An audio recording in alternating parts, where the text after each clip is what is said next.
ये जो गैजेट्स आए हैं ये हमारी ज़रूरत भी है। जब हम घर के ज़रूरी सामानों को, गैजेट्स को उपयोग करते हैं तो उसके साथ हम अतिरिक्त सुरक्षा की आदतें अपनाते हैं। इनके साथ भी हमें उस तरह की सुरक्षा आदतों में जाना होगा। आपके जो बच्चे हैं कंसंट्रेशन के साथ कोई काम नहीं कर पा रहे, इस चीज़ को आप अपने ऊपर भी लागू करिएगा। मैं बच्चों को बिल्कुल नहीं कहूँगी कि यहाँ पर उनकी गलती है, आप कृपया अपने ऊपर भी उस चीज़ को लागू करके अगर देखते हैं तो कंसंट्रेशन लॉस हम सब में भी आया है। और इसका कारण क्या है? जब हम बिना गैजेट्स के काम करते थे तो पूरी तन्मयता से एक ही दिशा में काम करते हैं, लेकिन जब हमारे पास गैजेट आ जाता है, मान लिया हमारा जो छात्र है, हमारे जो बच्चे हैं वो घर में पढ़ाई कर रहे हैं, किसी एक विषय की बहुत अच्छे से मैथ सॉल्व कर रहे हैं, सॉल्व करते करते अचानक उन्होंने गैजेट उठा लिया और उसमें एक मैसेज देख लिया कि कल इस विषय की कॉपी चेक की जाएगी। अगर काम कंप्लीट नहीं है बच्चे का, तुरंत वो मैथ्स का जो काम कर रहा है उसको छोड़ेगा, कॉपी कंप्लीट करने में लग जाना है। थोड़ी देर में एक और फ्रेंड का मैसेज आ गया कि बर्थडे के लिए आज यहाँ इनविटेशन है। अब वो कॉपी भी इनकम्प्लीट रह गई, बर्थडे की तैयारी शुरू हो गई। उतने में कोई और अच्छा सा अट्रैक्टिव कोई वीडियो या रील दिखाई देगी, वो बर्थडे की तैयारी भी आधी अधूरी रह गई और बच्चे ने कब 2-3 घंटे उन रील्स को स्क्रॉल करते हुए अपना टाइम निकाल लिया उसको पता नहीं। इतना करने के बाद, चाहे वो बच्चे हों चाहे हम बड़े हों, इतना करने के बाद क्या हमारा मन दुखी नहीं होता?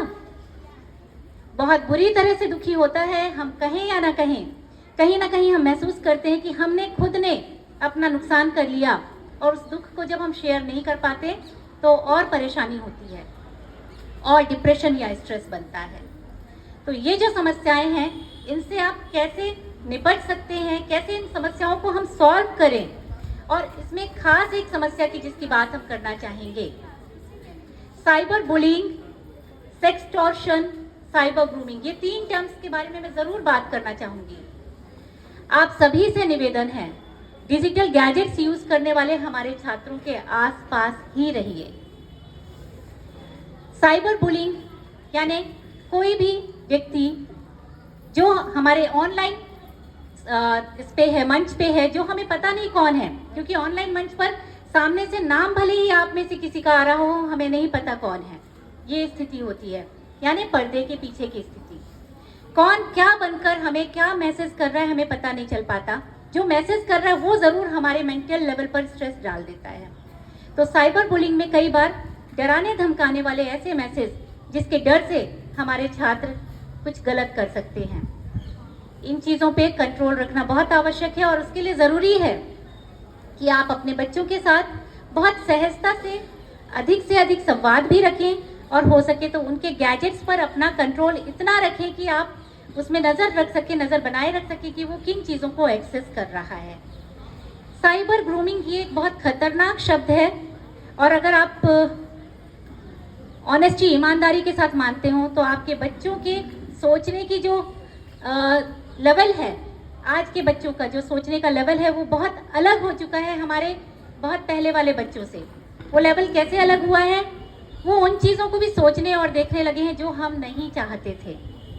साइबर ग्रूमिंग एक साइबर क्राइम है जिसमें ऑनलाइन दुनिया में कोई भी एडल्ट पर्सन किसी और रूप में बच्चों के बीच ऐसे मैसेजेस उन प्लेटफॉर्म से भेजता है जहां से बच्चे इमोशनली उससे कनेक्ट हो जाएं, भावप्रद रूप में कनेक्ट हो जाएं, और उसके बाद उस व्यक्ति के कहने पर अपनी ज़रूरी जानकारियों के अतिरिक्त कई बार फोटोग्राफ, वीडियोग्राफ या संवेदनशील डेटा भेज देते हैं।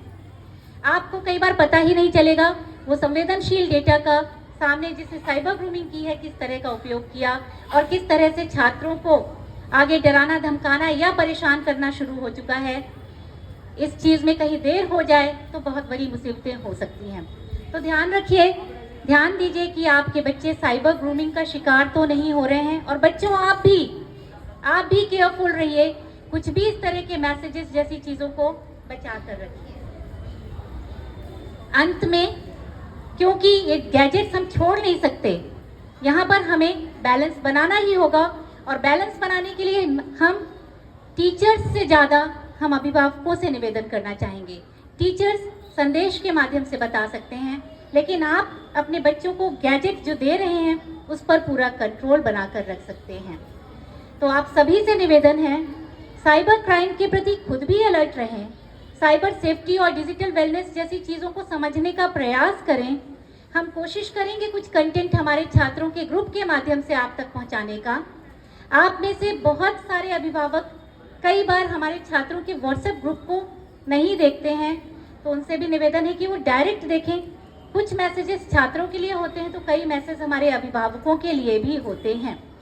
और कोशिश करिए कि आपके बच्चों का स्क्रीन टाइम कम हो जाए और वो किसी भी तरह के लीगल प्रॉब्लम्स में ना फंसें, क्योंकि साइबर क्राइम में फंसने वाले बच्चे या बड़ों की उम्र नहीं देखी जाती, वहाँ पर क्राइम देखा जाता है। और अगर क्राइम हुआ है तो वो गैजेट जिसके हाथ में है वो दोषी होता है, वो चाहे बच्चा हो चाहे बड़ा। और कई बार इस तरह के धोखे हो रहे हैं।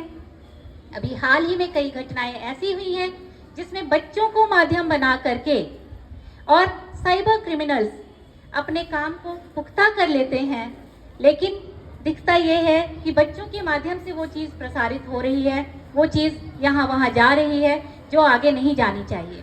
तो कृपया साइबर गैजेट्स का इस्तेमाल बहुत सावधानी से करें और अपने बच्चों को भी उसके लिए प्रेरित करें। और उसका सबसे अच्छा माध्यम है ज़्यादा से ज़्यादा संवाद छात्रों के साथ रखें और बराबर विद्यालय और शिक्षकों से कम्युनिकेशन बनाकर रखें। आशा है जो विचार आप तक पहुंचाने की कोशिश की जा रही है कुछ अंश ही सही आप तक पहुंचा होगा। और कहीं कोई समस्या अगर आप फील कर रहे हैं तो कक्षा अध्यापक के माध्यम से बता सकते हैं। इसके साथ ही मैं आप सभी के माध्यम से विदा लेना चाहती हूँ। बहुत बहुत धन्यवाद।